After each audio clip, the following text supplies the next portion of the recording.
यार मेहुल, यार टाइगर का क्या सीन है? सुनने में आ रहा है कि वो वापस आ गया। टाइगर के लेफ्ट में खड़े आदमी ने हाथ धोते हुए अपने आप को कांच में देखकर कहा, सुनने में तो यही आया है प्रताप, पर अंदर क्या ही हो रहा है किसे पता। आज तक ना टाइगर की किसी ने शक्ल देखी, ना नाम जाना। बस यही सुन सुनकर डर रहे लोग कि टाइगर ये है, वो है, फलाना ढिमकाना। राइट साइड में खड़े मेहुल ने अपने दोस्त की ओर देखकर कहा। अभिनव उन दोनों के बीच ही खड़ा सारी बातें सुन रहा था। उसके हाथ पूरी तरह से धुल चुके थे, पर वो फिर से हाथ धोने लगा था ताकि उसे वहां रुककर उनकी बातें सुनने का बहाना मिल जाए। बात तो सही है, वैसे भी टाइगर ग्रुप के बिजनेसेस की हालत आजकल कुछ ठीक चल नहीं रही है। अब तू इस क्लब को देख ले, यहाँ का स्टाफ जो मर्जी आए वो करता है, सिक्योरिटी भी सिर्फ नाम की है। लेफ्ट साइड खड़े आदमी ने कहा, और नहीं तो क्या, पता नहीं कैसे इसको सबसे बेस्ट क्लब्स में से एक मानते हैं।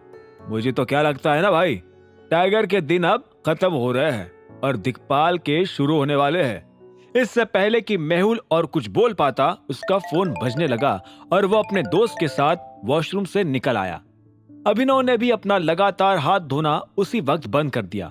ड्रायर मशीन से हाथ सुखाते हुए अब वो यही सोचने लगा था कि टाइगर ग्रुप के बिजनेसेस पर वाकई काफी काम करने की जरूरत थी।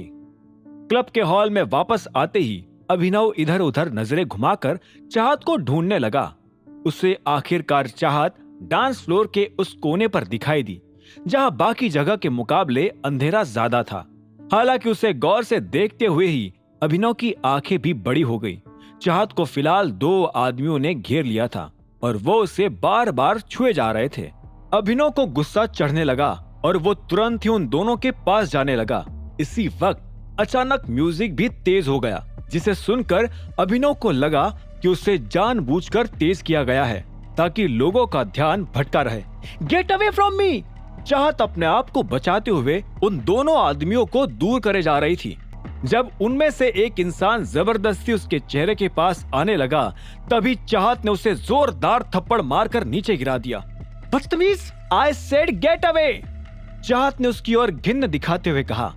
डांस फ्लोर पर बाकी लोग अभी भी नाचने में ही लगे हुए थे कि इसी वक्त अभिनव ने बीच में आकर उसका हाथ अपनी मुट्ठी में जकड़ लिया।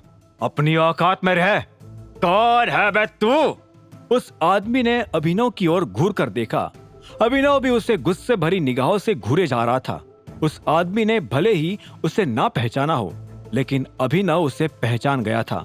ये डॉन ही था जिसने कुछ दिनों पहले अनन्या को उस दिन होटल में छेड़ने की कोशिश की थी, जिस दिन अभिनव का कॉलेज रियूनियन था।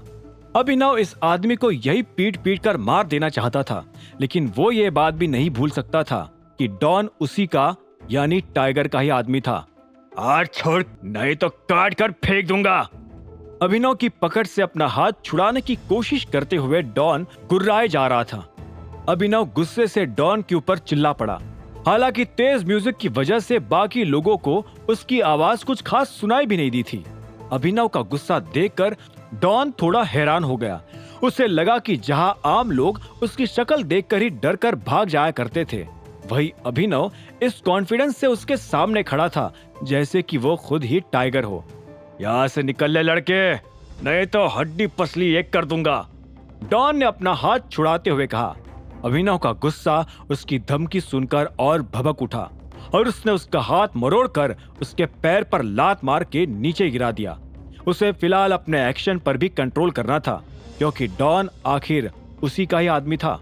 उसे नीचे गिराकर उसने फिर ऊपर चाहत की ओर देखकर पूछा, तुम ठीक तो हो ना? आगे की कहानी जानने के लिए देखें अगला एपिसोड सिर्फ पॉकेट एफएम के यूट्यूब चैनल पर, और द रिटर्न ऑफ टाइगर के सारे एपिसोड्स को सुनने के लिए डिस्क्रिप्शन में दी लिंक से डाउनलोड करें पॉकेट एफएम ऐप।